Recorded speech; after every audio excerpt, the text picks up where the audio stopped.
Buenas tardes. Bueno, esta es la segunda parte de infecciones emergentes. Soy la doctora Viviana Chediak y vamos a hablar sobre hantavirus, especialmente sobre síndrome cardiopulmonar por hantavirus, que son los pacientes que vamos a ver nosotros en terapia intensiva. El hantavirus es una zoonosis viral de notificación inmediata. ¿Por qué? Porque nosotros tenemos además contagio de persona a persona por el linaje Andes, o cosa que no sucede con otros virus del viejo mundo y del nuevo mundo. Pertenece a la familia Bullaviridae, hay 20 genotipos, 10 en Argentina, los cuales 8 están asociados con el síndrome cardiopulmonar por Hanta y se replica en el citoplasma del huésped.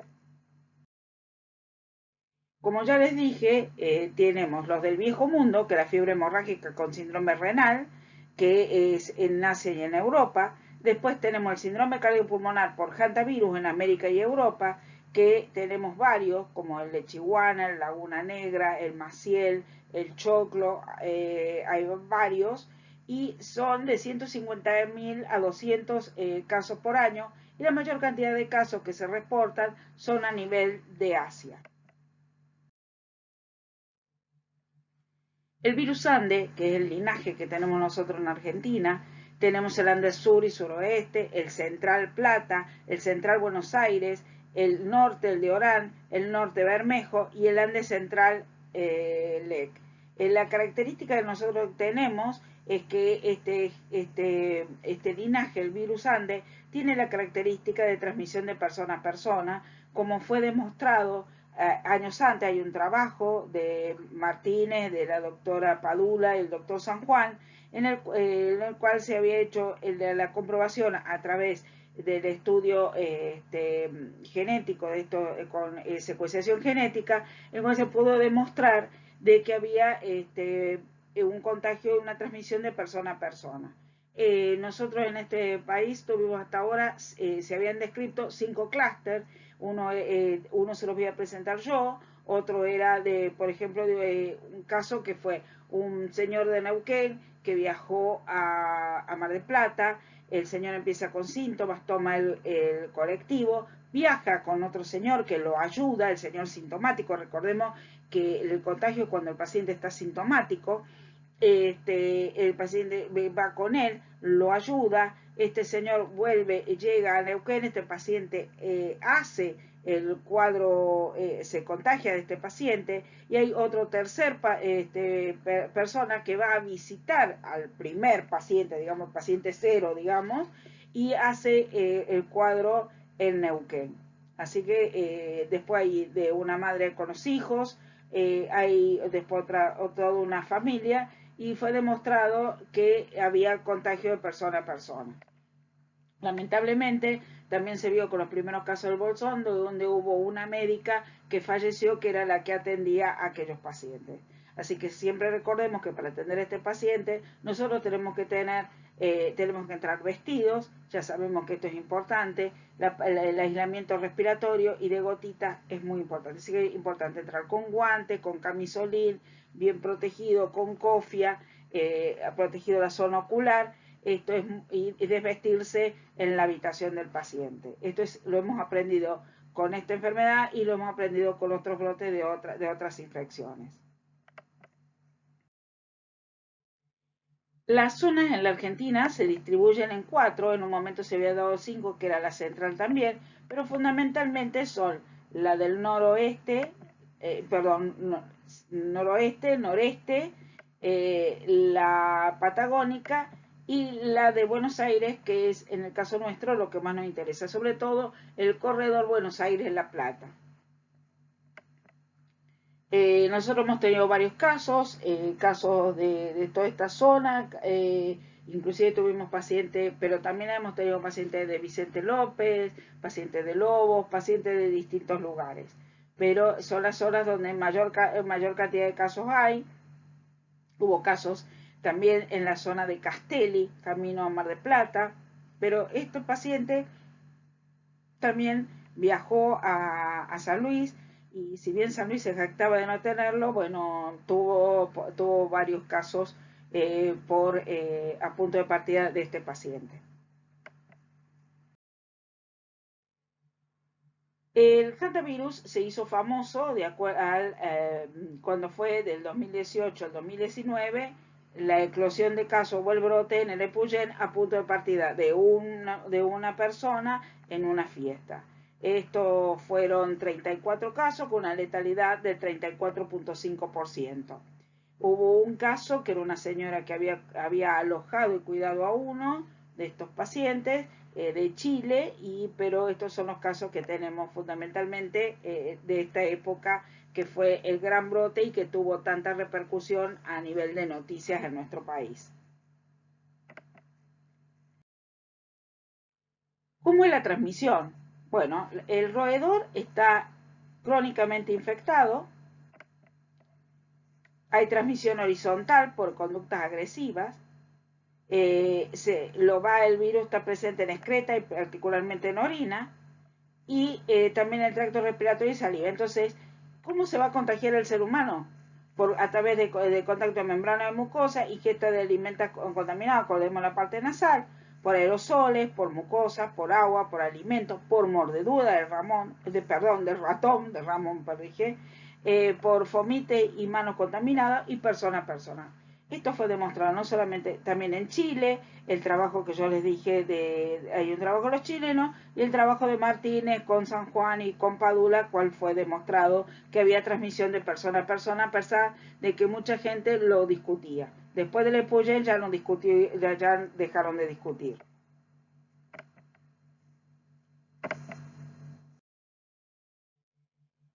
Este es un clúster que yo les voy a contar, esto es un paciente de 41 años, veterinario, trabajaba en una caballeriza, llegando a la zona de La Plata, en un ara.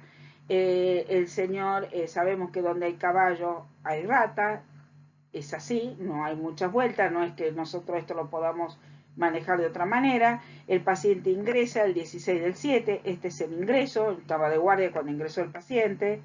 Esto es a las 8 horas de estar ingresado, y esta es la progresión, y ovita a las 16 horas con un shock refractario. Tuvo hasta sangrado pulmonar, fue un paciente extremadamente grave, entró en respirador. La característica de este paciente estaba separado, y durante ese fin de semana había estado con sus 2 hijos, del cual el más grande lo había ayudado y había estado en la cama al lado de él cuidándolo. Bueno, el 12 del 8 ingresa el hijo de este paciente, 14 años. Esta es la placa de ingreso, esta es la evolución del paciente, nos da positivo, como ven, y esta es la resolución. ¿Qué hizo? Hizo una bradicardia que tuvo una restitución al íntegro. Sabemos que el compromiso miocárdico en estos pacientes con síndrome de hantavirus, y el paciente tuvo una buena evolución. Este es uno de los casos que demuestran que hay transmisión de persona a persona.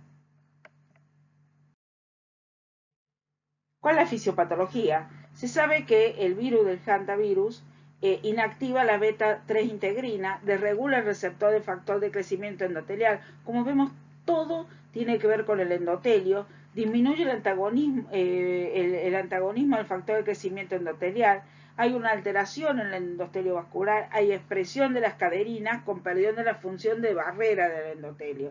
Esto es importante para que veamos cómo se desarrolla el síndrome cardiopulmonar con la extravasación. Otro factor de riesgo es el HLA-B35, y hay una disminución de los anticuerpos neutralizantes.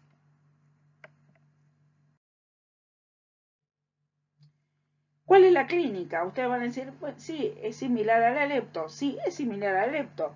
Tiene una forma febril indiferenciada.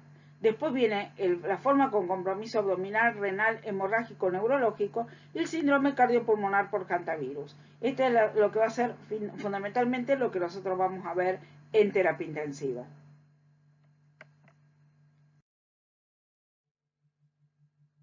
¿Cómo es el síndrome cardiopulmonar por hantavirus? Este es el que nos interesa hacer el diagnóstico temprano y el tratamiento temprano. Muchas veces ingresa el paciente porque tiene el diagnóstico de hantavirus, es un paciente que está entre el 5º y el 7º día, ustedes lo van a ver, y nosotros nos pasó que hubo un paciente que falleció, internamos a la esposa con clínica y el cuadro lo desarrolló delante nuestro, pero literalmente delante nuestro hizo el síndrome cardiopulmonar por cantavirus, con buena evolución, lo cual fue importante porque nos estaba sumamente agradecida y nos trajo unos regalos espectaculares.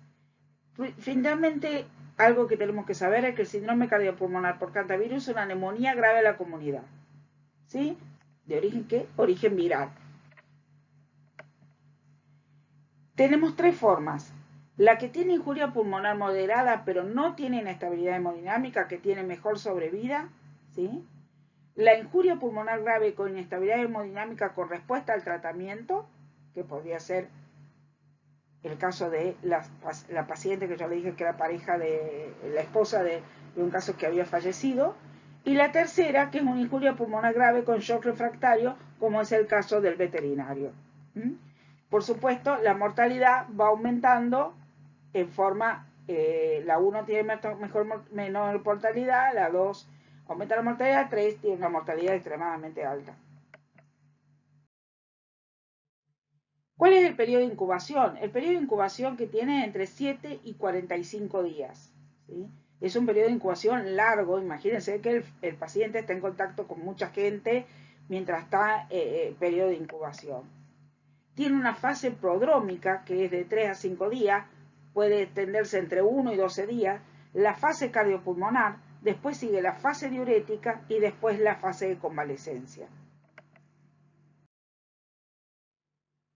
¿Qué vamos a ver la fase prodrómica? Fundamentalmente vamos a tener un paciente que tiene fiebre, 38,5, tiene una sensibilidad de 90, pero una especificidad de 16%. O sea, sí, tiene fiebre, pero fiebre brusca puede tener por cualquier otra causa. Tiene astenia, tiene mialgia, tiene escalofrío, tiene cefalea con una sensibilidad del 78%, con una especificidad del 17%, tiene mareo, tiene sudoración, tiene síntomas gastrointestinales. Esto es muy importante sobre todo en los niños porque parece ser un abdomen agudo. Este es un estudio muy interesante de Navarrete del 2016, donde fue viendo cómo se iban relacionando los criterios clínicos y laboratorios. Con estos clínicas ustedes no sospechan, como ya les dije, leptospirosis, entonces a veces es muy importante hacer mucho hincapié en preguntar a los familiares, al paciente, si es que los puede hablar, y saber la parte epidemiológica. Hay que tomarse su tiempo para preguntar, volver a preguntar y repreguntar. ¿Qué vamos a encontrar a nivel del hemograma? Inmunoblastos, o sea, inmunocitos inmaduros, el más un 10% de los linfocitos. Tiene una especificidad baja, una sensibilidad baja, sí, del 25%, pero una especificidad del 98%. Va a tener trombocitopenia, 98% de sensibilidad, una especificidad del 74%. Va a tener leucocitosis, va a tener 12.000, un poco más de 12.000 y desviación a la izquierda. El eritro va a estar normal, ligeramente aumentada. Y la radiografía de tórax puede ser normal, pero hay que repetirla porque acordémonos cómo va evolucionando el cuadro del paciente. ¿Qué tiene de característico? Es una neumonía grave de la comunidad que no tiene síntomas. O sea, empieza con fiebre, empieza con cefalea, empieza con mialgia, pero no va a tener un cuadro respiratorio alto. O sea, no va a tener ni rinitis, ni olor. Entonces, uno ya no piensa en una gripe, piensa en otra cosa. Entonces, no tiene síntomas respiratorios altos. Esto es importante tenerlo en cuenta. ¿Qué pasa? Esto estamos hablando de la primera fase. Pasamos a la fase cardiopulmonar. Ya sí tenemos síntomas respiratorios. Tiene no productiva, tos no productiva, está taquipneico, está disneico, ustedes lo ocultan, tiene rales. Se da entre 4 y 24 horas, es muy rápido. Por eso le digo que la paciente lo desarrolló delante nuestro. Hay extravasación de plasma. Nos acordamos que actúa a través del endotelio con la lesión, la expresión de las caderinas. Produce hemoconcentración, ¿sí? Hay shock con falla multiorgánica y el paciente muere entre 24 y 48 horas. En el caso nuestro, murió en 16 horas. La extravasación que produce hipovolemia, ¿sí? Con aumento del LEC, hipotensión arterial, depresión miocárdica grave, acidosis metabólica, hemorragias y alteraciones neurológicas, ¿sí? Entonces, Esto es importante, un paciente que va a venir, es un paciente que va a estar en insuficiencia respiratoria, hay que verlo porque es muy rápida la evolución y lo va a hacer delante nuestro. ¿Qué vamos a ver en el laboratorio? Trombocitopenia, como hemos dicho, hemoconcentración. La hemoconcentración tiene una especificidad del 91%, pero una sensibilidad baja. Un recuento de glóbulos blancos que puede estar normal o elevado, ¿sí? Con linfocitos atípicos, granulaciones tóxicas, hipoproteinemia, aumento del KPTT, aumento de creatinina. ¿Por qué? Porque hay extravasación, hay hipovolemia, aumento del LDH, de CPK, de amilasa, de enzimas hepáticas, tiene hiponatremia y acidosis metabólica. Eso es lo que vamos a encontrar en la fase cardiopulmonar, que es la que vamos a ver nosotros en terapia intensiva. ¿Qué vamos a ver en la placa? Acuérdense de los pacientes que les mostré. Puede ser que al inicio sea normal, pero en 4 horas el paciente puede desarrollar una placa normal, con edema intersticial bilateral, es un edema pulmonar no cardiogénico, hay edema alveolar, hay derrame pleural y se normaliza a los 4 días y puede tardar hasta normalizarse en 10 días. Pero ustedes lo van a ver, puede entrar una placa normal y a las 4 horas, ustedes no saben qué le pasó al paciente, sí, sabemos qué pasó. Está evolucionando la fase del síndrome cardiopulmonar y esta es la placa que tiene el paciente. Acuérdense de la extravasación, es un edema pulmonar no cardiogénico. Después viene la fase diurética, que es la fase de estabilización hemodinámica y respiratoria, reabsorción del edema pulmonar, eliminación rápida de los líquidos, hay resolución del cuadro, de la fiebre, del shock, es otro paciente, cambia totalmente, y posteriormente viene la convalecencia. ¿Cómo es la convalecencia? Puede llegar hasta 2 meses, puede traer trastornos visuales, hipoacusia, sensorio neuronal, puede estar bradisíquico, debilidad muscular y puede quedar con miocarditis. Entonces, sabemos que estas son las 4 fases, la prodrómica, la cardiopulmonar, la diurética y la convalecencia. ¿Dónde tenemos la gravedad? En la cardiopulmonar. Si nosotros vemos la viremia durante la incubación, la viremia termina cuando empieza prácticamente el primer día de lo prodrómico. Las inmunoglobulinas, las que aumentan son la inmunoglobulina M. Si la inmunoglobulina G no aumenta a partir después del 5º al 7º día, es un signo de mal pronóstico, como vamos a ver. Los anticuerpos neutralizantes que inician antes de que inicie la clínica, en los que sobreviven, ustedes ven que aumentan rápidamente, en cambio los que fallecen no hay anticuerpos neutralizantes. Las plaquetas pueden iniciar altas, alrededor de 150.000 o menor de 150.000, pero si lo van a ver en la fase cardiopulmonar es cuando más disminuyen las plaquetas, que son no más de 48 horas, y luego van aumentando. Los inmunoblastos aumentan al inicio y la radiografía de tórax, cuando vamos a tener su máxima expresión, va a ser en la fase cardiopulmonar. Esto es antiguo, pero es clarito para entender cómo es la evolución del paciente con hantavirus.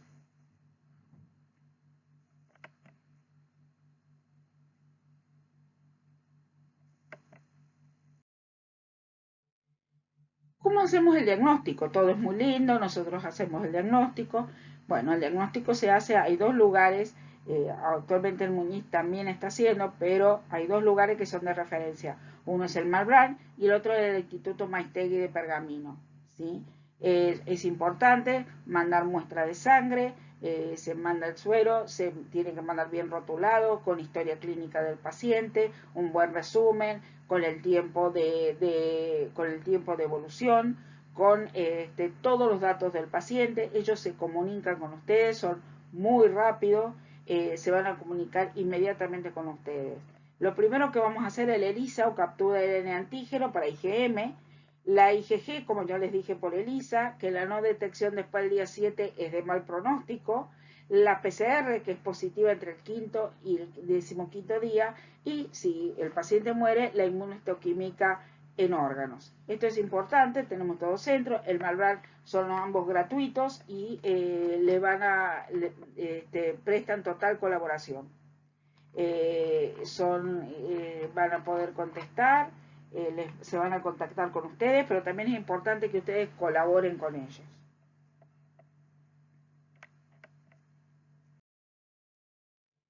Esta es la experiencia del Hospital Muñiz. No sé si nos falta algún paciente, estos son 31 pacientes, como ven 74% eran hombres, la mortalidad que tuvimos nosotros fue el del 19%, fue menor que la que tuvieron en el Puyén, pero ahí tiene que ver también con la gran cantidad que fueron en forma, en menor tiempo, ¿sí? Nosotros esto lo tuvimos en el tiempo, ellos lo tuvieron en un poco tiempo, que tuvieron gran cantidad de pacientes. Una relación significativa a la mortalidad entre el uso de vasopresores, ventilación mecánica y una PAFI menor de 200. El 79% entró por insuficiencia respiratoria, distrés tuvieron un 48%, 46% tuvieron insuficiencia renal, shock un 45% y lesión pulmonar aguda un 31%. Pero digamos que como que se imbrincaba una con otra, se iban imbrincando la insuficiencia respiratoria con el distrés, con la insuficiencia renal, no era que tenían una cosa y no tenían la otra, sino que podían tener combinados.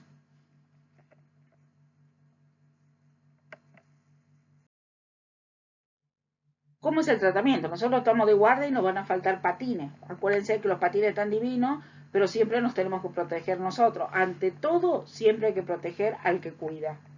Entonces tenemos varias cosas. Primero, todo lo que sea sostén. Sostén hemodinámico, sostén de la función renal. O sea, hay que dializarlo, si hay que dializarlo, se lo dializa. El sostén hemodinámico es muy importante. El sostén respiratorio, si el paciente requiere intubación orotraqueal, hay que hacerlo y precoz. Los antibióticos, recordemos que en un inicio es una neumonía grave de la comunidad. No está mal ponerle antibiótico. Ya tener el diagnóstico de hantavirus, le sacamos el antibiótico. Pero a un inicio nosotros lo cubrimos con antibióticos. Corticoides, que ya vamos a ver que se discuten, pero hay varios trabajos que lo apoyan, hemo y el plasma inmune. Los antivirales siguen siendo discutidos, hay varios trabajos con disminución, pero hasta ahora nada que certifique su uso.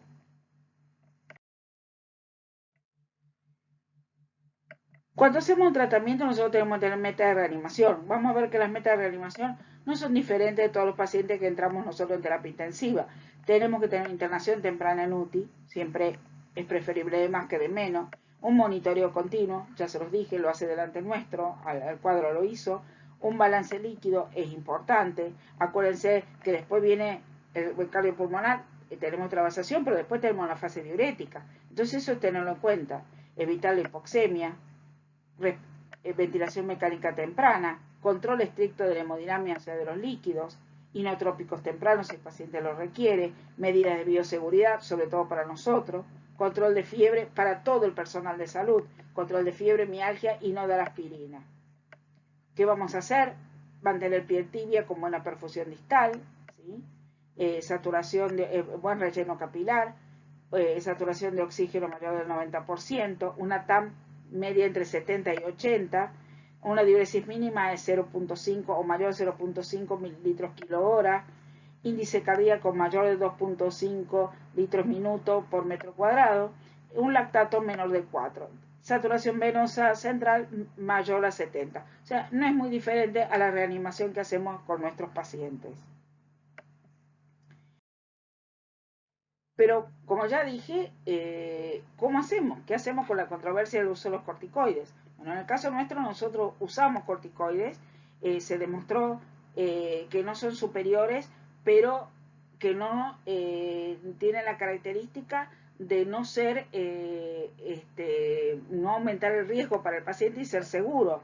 En el caso de ser empleado, este trabajo que nosotros hemos publicado, debe aplicarse en forma temprana. Los 3 primeros días se hacen pulso de metilprednisolona, se hace 500 el primer día, los otros 500 las otras 23 horas, 1 gramo el segundo y tercer día, y posteriormente dosis decreciente y se hace el switch a prednisolona. O se hace el switch a prednisolona. Otra opción en el noreste argentino es la hidrocortisona a dosis de 4 a 7 miligramos kilo día. Los chilenos que tienen amplia experiencia hicieron ellos hacen pulsos por 3 días y tuvieron una disminución de la mortalidad del síndrome cardiopulmonar por hantavirus. Lo otro que podemos utilizar es el ECMO. Bueno, ustedes saben que esto se describió por primera vez en la zona de en Albuquerque, en una zona donde convergen 5 estados, donde morían gente joven de unos, eran obreros muy jóvenes. Entonces ellos lo que hicieron es hacer, se tomaron 2 periodos de tiempo y lo que hicieron en un primer periodo de tiempo tuvieron 33.3% de mortalidad, y fue mayor en el primer periodo, y lo que tuvieron fue lo que ellos hicieron, recomiendan hacer ECMO en el shock refractario. Lo que pasa es que lo dividieron. En un primer grupo, durante 3 años no tuvieron, lo que hicieron fue entrenar a la gente, y un segundo grupo. En el primer grupo, lo que hacían ECMO era posterior a que el paciente había hecho paro, y lo preparaban al paciente cuando ya estaba inestable. En cambio, en el segundo grupo, donde disminuyeron la mortalidad, fueron cuando ellos directamente, el paciente ingresaba antes que hiciera el paro y estuviera inestable, más inestable, digamos, ya estaba colocado para que fuera mucho más rápido el tratamiento por el ECMO. Entonces la recomendación es en aquellos shock refractarios, que sabemos que tiene una mortalidad casi del 100%, hacer ECMO si uno lo tiene disponible. Hay otro trabajo basado en el tratamiento de la fiebre hemorrágica con plasma inmune de pacientes convalecientes. Esto se hizo con pacientes que habían recibido, si recibían ECMO se ponía mayor cantidad, no fue un trabajo no randomizado los chilenos, y tuvieron una disminución de la mortalidad del 14%. Así que son terapéuticas que se están estudiando y que se siguen estudiando. Nosotros hemos puesto corticoides, al menos los primeros 3 días se ponen se hacen pulso de 3 gramos de hidrocortisona. Las guías de Sri Lanka siguen hablando de corticoides, balance de líquido y control del paciente.